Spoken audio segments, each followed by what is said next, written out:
Hello, Internet, and welcome to my channel. I'm critically mindful, or at least I try to be, and, well, what does that mean exactly? Critical mindfulness is a term for the approach to life that I'm hoping to advocate. Who am I? I like to think that's unimportant, but I also recognize that every thought, word, or action is inseparable from the context of the life it comes from.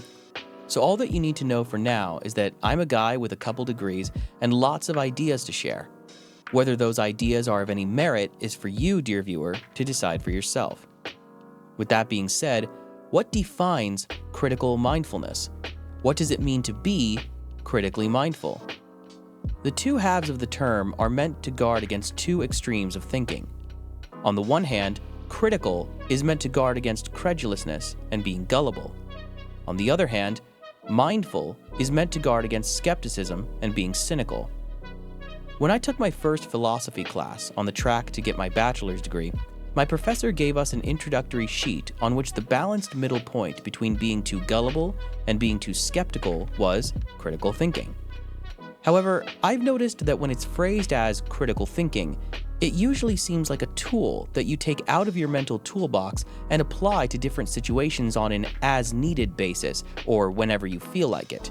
Notice, you can be gullible and you can be skeptical, but you can't be critical thinking. While the two extremes are treated like defining character traits, the way that the balanced third option is described seems far less comprehensive.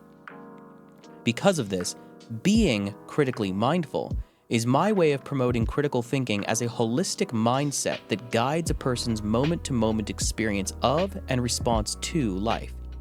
However, it's not just critical thinking in some generic sense.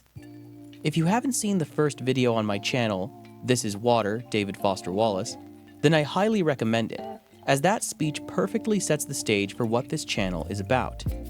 You can think of critical mindfulness as my antidote to what Wallace calls the default setting, or conversely, as my way to become what he calls well-adjusted.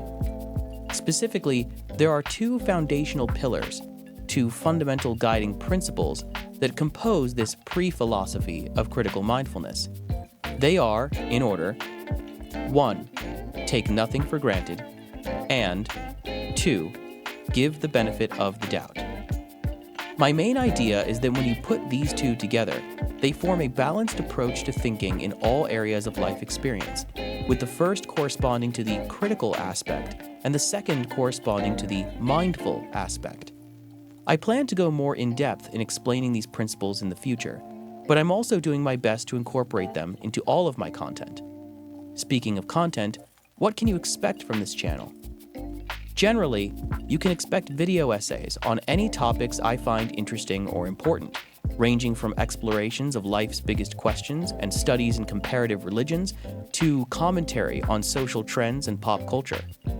If any of that sounds worth your time, then I'd appreciate you stopping by and checking it out.